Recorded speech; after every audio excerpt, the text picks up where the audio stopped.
Welcome to Rising Tide Startups, where we chat with startup founders and solopreneurs just like you from all over the globe. During our chat today, picture yourself starting your own startup journey. If our guests can do it, you can too.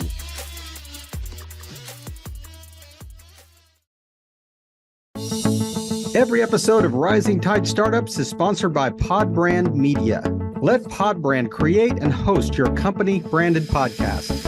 Learn more at podbrandmedia.com.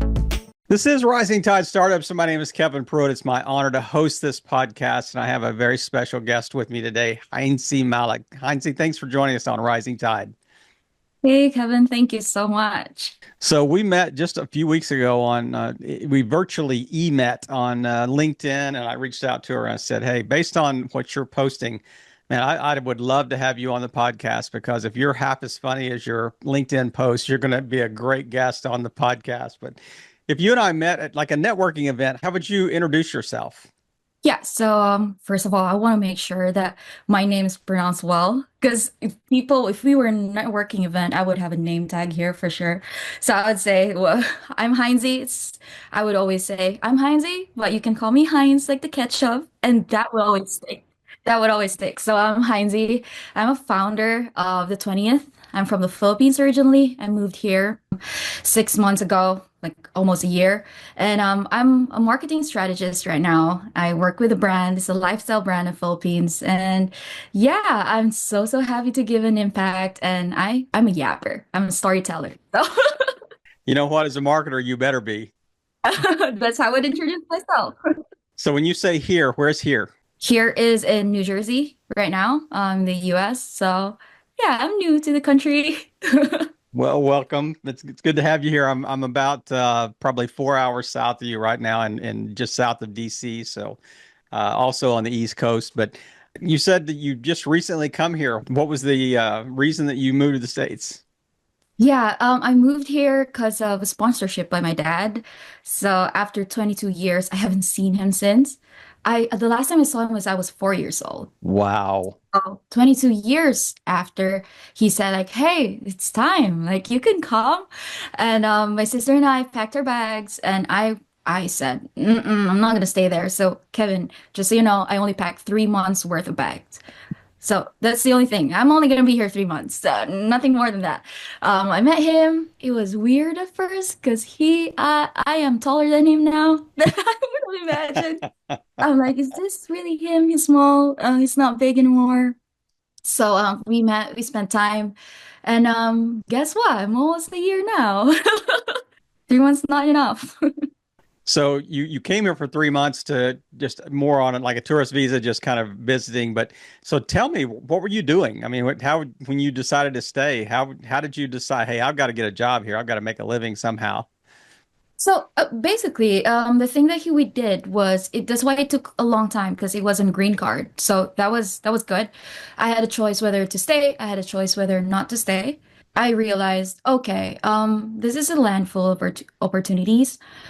We always hear that about the US, right? But this is something really not that I don't want to take for granted because I've worked a lot of things. I've been in Singapore. I've been in the Philippines for like quite a time. But here I saw that the American dream, this is so cliche, hear me out.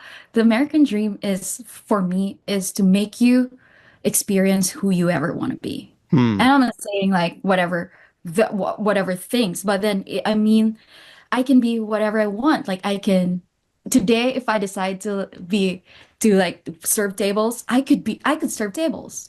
I could experience that. I could do other things. I could be a marketing strategist. I could speak with you. Like these opportunities never would have happened if I didn't move here, right? So I was able to be creative and be who I am. That's great. Nobody just wakes up and decides I'm a marketing strategist. So what was the journey? I mean, and I really want you to touch on, hey, what was my first job, kind of out of high school or whatever, because you got a really unique experience. Okay, so my first job right out of college, I was a staff at the Senate of the Philippines. The reason I got an interview is they thought I was a lawyer because I used my graduation pic of like a very photo of me. They thought I was a lawyer, and I flew into Manila. I came from a province in the Philippines, which is like 2 hour flight. I flew in and I showed up. I was 19-year-old, very young, no experience at all. And they pushed me to have an interview with this senator herself. And then she was like, "How old are you?" I said, "I'm 19." I'm 19. And then you're not a lawyer. They made a mistake, but okay, I'll still interview you. And we talked. I studied international studies when I was in college. Hmm. That was her department. She was like taking care of international relations. So that's how I got the job. I got hired the same day. I think she liked how willing I am to like move and how brave I was to like face her. So that's how I got a job. It was more legislative. I wrote documents, I wrote bills, I helped write it with a legal team, and then eventually she liked me more and more. And once this senator likes you more and more, she would want to work closely and closely with you. So I became her EA. Wow. She want to talk with me more, like organize her day more, and when it was about time for me to leave, I decided, okay, I want to try Singapore. And that's when I became a people and culture specialist in a startup company in Singapore. I stayed there for 4 years. And within those 4 years, COVID happened. Hmm. Nothing much to do with people and culture. Like, where are the people? They're just all in their houses. So me being me, I was nosy about marketing. I was like, hey, do you need help with like content creation or like editing stuff? I can do that. So I really like being creative. And I like being nosy. I was like, is there anything I can help? You know? So so yeah, they said, okay, you can come in and like edit these, and it all became that. Like I started learning about marketing. I was like, okay. And then fast forward, I was like, should I start a brand? And that's where the 20th was born. I was like, okay, I'll go back to the Philippines now. It's about time. I saw my mom had wrinkles. I was like, she's getting older. Oh no. I was like, okay, I have to go back home. So yeah, that's where the 20th was born. I love that. We'll touch on that in just a second, but Yeah. how easy is it to, I mean, you said you made it sound like you were moving from New Jersey to Pennsylvania. I mean, you went from the Philippines to Singapore. How difficult is it to obtain a work visa, or how do you, I mean, you just show up with your Filipino passport and you can Uh-uh. work there? No, Kevin, it was hard. It was hard. So this isn't nice for anyone that's listening. This isn't a good advice. Don't listen to me. Don't take this. Don't say that. Don't take my word for it. But so what I did was I went to Singapore, just visited. I liked the place. It was very, very good. It was so nice. I think everyone who visits there would love it. Um, but then I was thinking, okay, because you're given like a 30-day pass to stay there.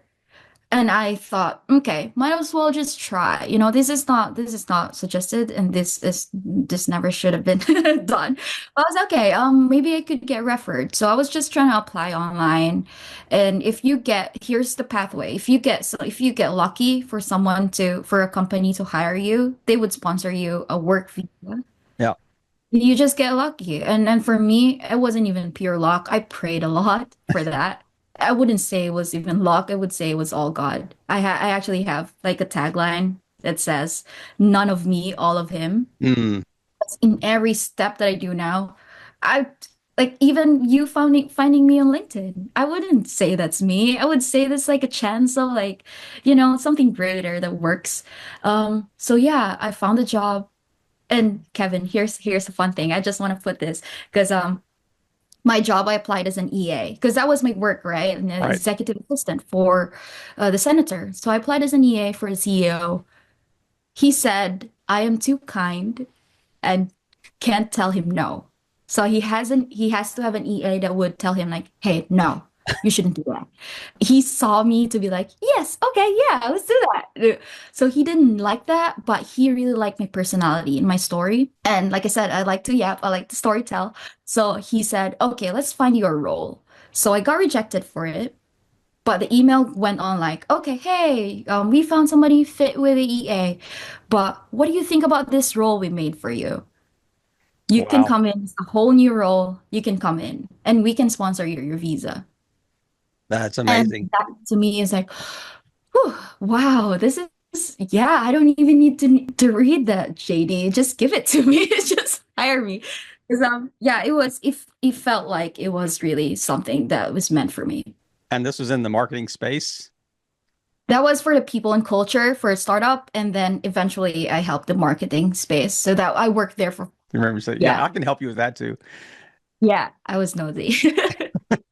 Hey, it's not being nosy, it's being it's taking initiative, showing that you can, you have a creative side and you have ambitious side that says, hey, how am I going to learn this if I don't ever do it?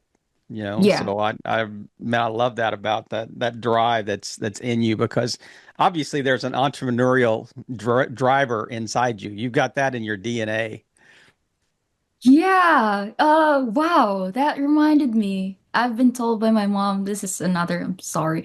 This is another story. Yeah. Just entrepreneurial kind of thing. When I was in kindergarten, K1, I made paper boats, Kevin, and they're paper boats. And one is tiny and one is big. I sold them to my classmates. 5 pesos for one of the small one, 10 pesos for the bigger one. And I don't do this anymore, but I was a scammer back then. I said, okay, if you bring this home, this will float in the water. Remember, they're paper boats. So I sold out all the paper boats I made. My mom said, you sold it out. You had a lot of money when you came back home. And then I don't know what the customer experience was, but I'm pretty sure it didn't float. Pretty sure it didn't float. You're saying you didn't have a lot of returns that where they brought the boats back. Hey, sorry, this didn't float. Yeah. And you know what? I bet I went out of business after. Like I was like, okay, got the money I want. Bye. I was like, yeah. So Love yeah. it. I love it. So we're kind of wrapping up in Singapore. We're heading back to the Philippines. What did Mhm. you think when you went back? Say, this is how I'm going to make money. Whew. So I saved up a lot of my last salary from Singapore. That decision actually came from the timeline. It was 2023. January was when I decided like, okay, this is it. I'm bored. I'm not being creative enough. I want to go home. I saw my mom having wrinkles. I was like, okay, I should be there and see her and like be with her. So I built a brand from Jan. It was harder because I was in Singapore and I reach out to like tailors in the Philippines. It's all in the Philippines. Fabrics in the Philippines. So there was a time where I had to flew back in and out of the Philippines during that time frame. Hmm. My target was to launch in June. So I only had 6 months to figure it out. I have no idea how to start a brand. I have no idea. All I had was gut and had was prayers too. I was like, okay, this is something I need to do. I need to have something for myself. And I went back home. It was super great because I started marketing in Singapore. The location I was targeting was Philippines. I launched it. I sold out all the bags within 3 weeks. Wow. Yeah, it was great. It was great. Philippines has a lot. It was a good market. Philippines is full of people that are gonna support you. Well, I think that you're a hustler too. You see a challenge, you rise to that challenge, and you say, hey, let's do whatever it's going to take to make this work. So, I think that's an absolute crucial skill, that people have to have. And I mean, have you ever heard the expression "burn the boats"? Where you bring the boats to the beach, everybody gets off. You burn the boats so you don't have an exit plan. You don't have a plan B. You have to make plan A work. So I think in some ways you think, hey, I'm going to burn the boats here, so I'm going back to the Philippines, and this has got to work. Yeah, it felt like that. And sometimes that's emotionally and mentally, that is kind of straining, right? Oh, for sure. My sister would always tell me, like, hey, like, you're okay, you're young, like, don't be so stressed. I'm like, no, this has to work. This really has to work. And I'm still that way now. It has to work. I love it. I love it. So talk about the launch of your brand, the 20th. It was launched June 20th of 2023. Hmm. And I spent a month of marketing it online. So what my marketing strategy was for the 20th is for it to be a founder-led sales.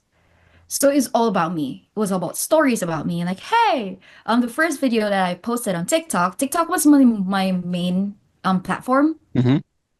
So the first video that I uploaded on TikTok organically reached around 200K of Wow. people. And there were a lot of comments. And that's so I was like, okay, they do like a storytelling. People who work overseas, they're Filipinos. We call ourselves overseas Filipino workers. So it's just OFW. So I said, hey, I'm an OFW in the Philippines. Come with me as I start a business and I go back home. Like it was that. There was the hook.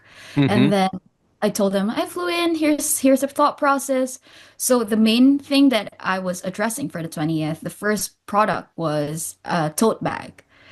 It might seem simple, it's very straightforward, but the tote bag that I made was something that addresses my problem day to day. I go to work every day. I bring my laptop every day. It's not safe inside a tote bag. Hmm. So I made my tote bag to be functional. It had a lot of pockets and it had a lot of compartments that would make sense.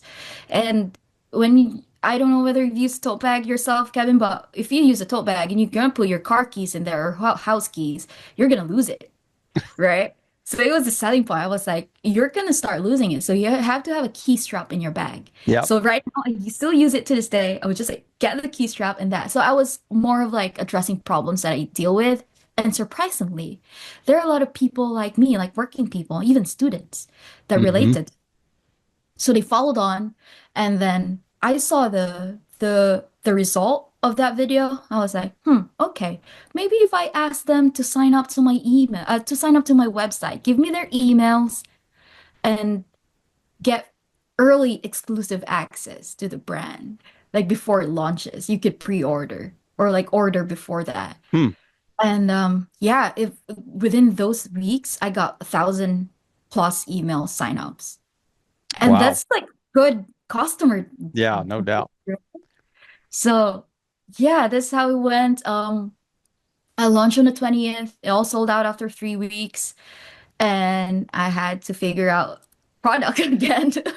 Had to like produce again because I thought they were enough. It was like 500 plus bags. I thought that was enough, but it wasn't. I was like, okay, I need to keep going. So did you order those based on like pre-orders, or did you just, hey, I'm going to order 500 bags and hope I sell them? It's that. Yeah, it's the latter. I'm gonna, you know what, 500 sounds good. I'm gonna put in that much money. So it wasn't, I am never data driven. I don't research at all. Whatever I think is nice is nice. That's who I was before. I was like, 500 bags it is. This is what my money can get me. So I was just trying to do everything and it worked out. Thank God. Oh, If that's it amazing. not, ugh, Were yeah. were almost all of them, or were all of them purchased in the Philippines? Yeah, it were purchased in the Philippines, and maybe I would say 1% of it was overseas. But the thing about that is that my bags are priced Philippines wise. So if I were to send it overseas, I would always tell them like, hey, just so you know, the shipping is gonna cost more than the bag. Yeah. And so Yeah. what people would do, I've had a lot of people that order from Canada. What they would do is tell their friends like, hey, we're ordering from the 20th. We're gonna order in bulk. So it's gonna be Mm. a lot. So one shot I'll send it and then they're gonna save and split up with the shipping. So you designed this bag. You went and found somebody that could make it for you, and hey, let's just work this out. It's going to cost us, $10 a bag to make, and I'm going to sell it for 25, and we're everybody's going to live happily ever after. Yeah, exactly. Exactly. That was the thought process. That's how it went. So the 20th is the 20th a brand, or was the 20th created for this bag? So 20th is a brand. It was originally a candle business. I was making candles on the side while I was working as a people and culture and marketing in the startup. But I wanted to carry that on, the name. So the 20th now is like a whole bunch of other products too, not just for this bag. I've expanded to a lot more, but it's still bags, but it's like different bags now. So it's a whole brand now with like messaging and community. So yeah. Okay, so you're living in the States. The 20th Mhm. was generally, I guess, primarily focused in the Philippines. Are you still running this Filipino company from the States, or have you kind of moved this to the States and say, okay, now I've got a new market. I'm now marketing to the US than instead of the Philippines. Okay, so it's now still in the Philippines, still there. I've not moved it here. I haven't figured out logistics yet because my tailor is very local. It's in my city. Yeah. So it would be, you've heard of like Filipinos from America sending boxes to the Philippines, right? I've never heard of anybody sending the other way around. So I haven't figured it out. So I'm handling it from here. I do have a partner now that's working with me, which is my best friend. She's there for operations, which Hmm. is very good. She's very, very good at it because that's the only downside I couldn't do. I could do everything online, but seeing the bags, really quality check. Yeah. Yeah. Yeah, And if that's anything's on fire at locally there, you need somebody on the ground to yeah, take care of yes. those issues. It's hard to do from 8,000 miles away, but Yeah. I love it. So you got that going in the States. Is that primarily what's taking the majority of your time right now, or are you saying, okay, hey, I'm here, I've got to do something here now. So I want to be a marketer, or I want to do this, or I want to, create a lifestyle brand here type thing. What's next on the calendar for Heinze? All right. So future. Well, right now I'm a marketing strategist for the sales movement, which is a remote company in Singapore.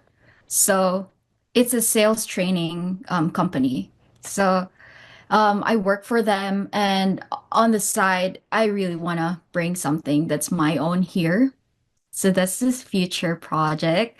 So here's the one thing. This is gonna be completely different from the bags and retail and everything. But Kevin, I recently learned how to bake, and I really want to have my own store, like a bakery cafe. And that's the next plan. I'm gonna save up, let the 20th cook over there, get it, keep it growing, Hmm. keep it being exposed and more people knowing the brand. And on the side here, I really like getting my hands like moving, and I realized, okay, I do like baking. And yeah, so I'm gonna figure it out. How I'm gonna do that, I don't know. But with God's grace, I think I'm able to do that one day. So it seemed like to me that you were also, you had posted recently in LinkedIn about like maybe applying for jobs or kind of going through the whole process there. Have you looked for marketing roles here as well? I did. I'm looking for something remote. So I'm trying to look for, I really like content creation and storytelling. So that's the role that I'm looking for now is a marketing strategist for like content creation. I am looking for something full time, mainly because the part time that I'm doing now is like based in the Singapore time zone. Hmm. That's Yeah. my night time. Yeah. And I've finally decided to stay here. I've only done that recently. So I was like, okay, I should find something that I love doing here too, something creative on the side. So I am actively looking. So that's what I've been doing too on the day. I'm looking and then just trying to build my brand. Yeah. I love the way that you can just see the gears turning in your mind all the time because we could talk every 3 months and would probably be some different idea you kind of got generating in your mind about potentially, hey, I could do this, or I could try this, or I could do. I love it. I am wired that way so much myself, and it is really fun to see people like you that are just going for it. And, just the whole idea of saying, hey, what's the worst that can happen? It doesn't Yeah. work. Then I'll try something else. I mean, it just literally, it reminds me of that old adage that talks about, the safest place for a boat is in the harbor, but that's not what boats are designed to do. Boats are designed to be out on the open sea, Right. and where it's a lot more risky. But I just love, that whole idea of just, you taking those risks and saying, "Hey, I'm going for it." We'll just still see what happens. Wow. I've never seen myself that way, but thanks, Kevin. Thanks for opening my eyes. Well, I tell you what, it is interesting to see, and I mean, you're one of those guests that we probably need to have on about every 6 months just to get an update on the things that you've learned and things you Yeah. thought, hey, this is what we tried, this worked, this didn't work. It's amazing to see, things that are happening you know how God is leading you, you know, and based Yeah. on your prayers and I mean I love that intersection of faith and kind of, you know, your own just hard work and initiative, and that's very much how I'm wired as well. And but it's good to see. What does a typical day look like in Heinze world? Right. Heintze World, she's up at 6. She's up at 6 and then I just get on with like job hunting with that. So what I would do is wake up at 6, make a good breakfast, which is at 8. So the 6 to 8 is like scrolling and like being on LinkedIn, being noisy over there. After that, I like to plan out my days. I like to have a checklist. So that's where I try to see like, okay, today I'm gonna be creative, or today I'm just gonna be administrative on like doing the marketing things for like my side hustle. So that's basically about it, Kevin. I sleep at around 12. So imagine all the things that I'm trying to do within the day. Hmm. So that's quite a lot. But right now, really, I'm looking for something that's gonna excite me during the day because it's quite mundane right now. Still trying to find, the sunlight in like whatever I'm doing because it seems gloomy at the moment, weather-wise too. But yeah, really always looking forward to something that's great. And every day, what it looks like is just me trying to harness all the skills that I have and Hmm. make it better and better and better and keep learning because I'm never gonna stop learning. That paper boat that I sold a few years ago, that was my first lesson. I'm still learning right now how to sell. So yeah. So this is all about every day is gonna be learning. So if you were wanting to talk, let's say you had a large group of your peers that were listening to this recording right now, and they're kind of, you know, they feel a little aimless, they feel a little like they don't have much direction, and you Mhm. know, they're just maybe just out of college and like kind of looking for a role. They don't want to just go work in a corporate job and die in a cubicle somewhere. What would be some of the things that you would just, you know, you think would be helpful to share with them about job search and about, you know, taking that initiative, finding out what drives you, you know, what do you love to do? What are your passions? What does the world need? You know, what can you Yeah. get paid for? All these intersections out there. Yeah, okay, super cool. Because I think I thought about that recently, and I was thinking, it's quite a privilege for people to just choose whatever they want to be. That's a privilege. That's Mm. like good because some people just don't have any choice. They just have to like take up any job that they could take Yep. just to keep going, make a living. So for those of us that just to really keep going, we really have to like keep going, take whatever it takes to like keep going in life. Here's one thing that I really want to do. If you find something, even though you're not qualified for it yet, if you find something that you're very passionate about, here's a quote that I always stand by. And like I always tell myself this, you have to start before you're ready Hmm. and you adjust as you go. So I always tell my friends, like, hey, just get your foot on the door, just knock and like just say, hey, I can do it, and then figure it out after. That doesn't always work out every time, but once you're very confident in yourself, you're hardworking. It's better to just show up imperfectly than to always just sit there waiting to be perfect, right? Um, so that's one thing for anyone that's listening. There's no perfect timing. There's just go there. Just do it. It might be hard, might be impossible, but you're always gonna wing it. You're always gonna do it. You're always gonna excel. We will all excel for sure. I love that. I love it. This if there's a title to the episode, it's just one to start before you're ready. You know, Yeah. the idea that you know, you're if you probably wait till you're prepared to do it, you probably waited too long, you know, because it's like parenting, you know, nobody's prepared to be a parent, but Yeah. you grow into it. You know, you literally the challenges cause you to grow into, you know, becoming a parent. I think in some ways a lot of the same things are true about, you know, the job hunt and jobs you take and things you launch and startups that you create. And I just love this. So prognosticate a little bit. So what is life going to look like 5 years from now for Heinze? Woo! Oh, 5 years Our from now, I'm empire. The 20th will be an empire. 5 years from now, first things first, I'm gonna make sure I work from home. I love working from home, and I'm gonna make sure I'm doing something creative with my hands. Mm, I in my mind. Oh, that already works the same way. Like if my hands work, my mind will work. I want to be creative, and here's another thing that I really, really want to do once I have the opportunity to do it. Is give an impact to other people. yeah. So Kevin, 5 years from now, if God allows it, I'm gonna have my own creative bakery here in the US. And here's what I'm gonna do. I'm gonna be offering free classes to those that want to learn how to bake. I want to make that impact in the community. This is a very small community I'm here right now. And I want to make that like slowly and slowly make people feel that if they want to learn something, they don't have to pay a lot for it.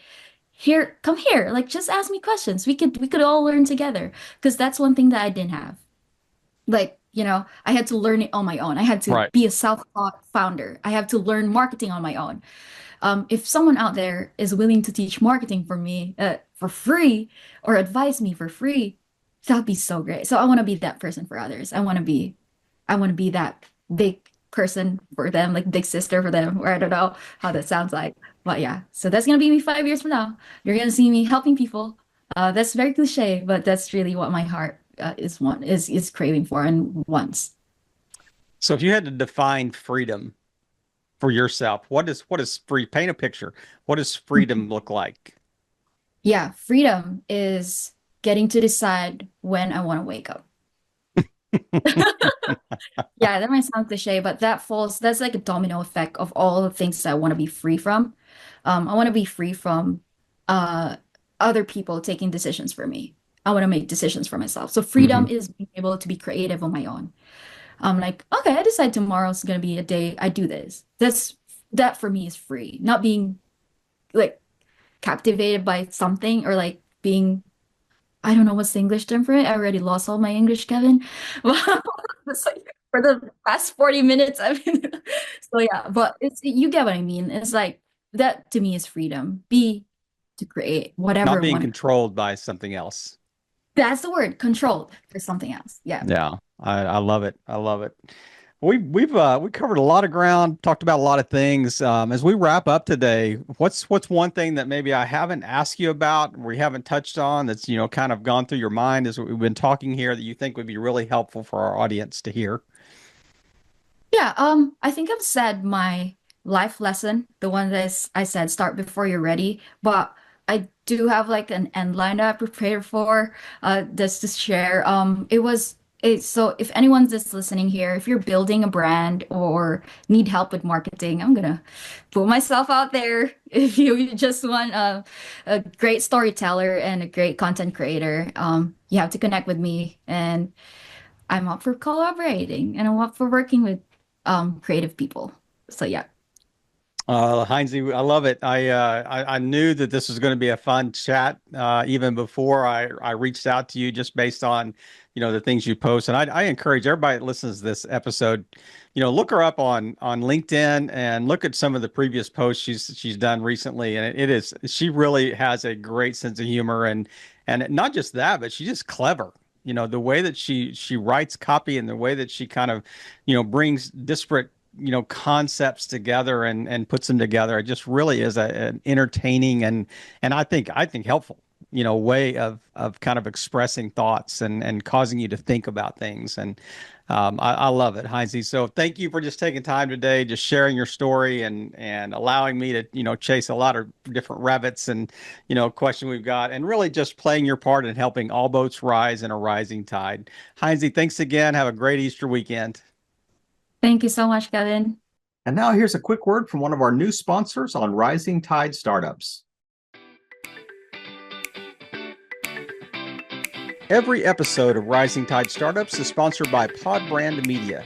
So you started your own company or branded podcast and now it's fading.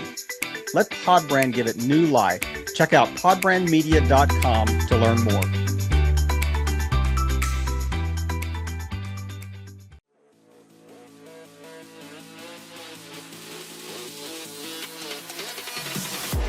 We hope you heard some great takeaways and are now ready to take action yourself. As always, thank you for listening and helping all boats rise in a rising tide.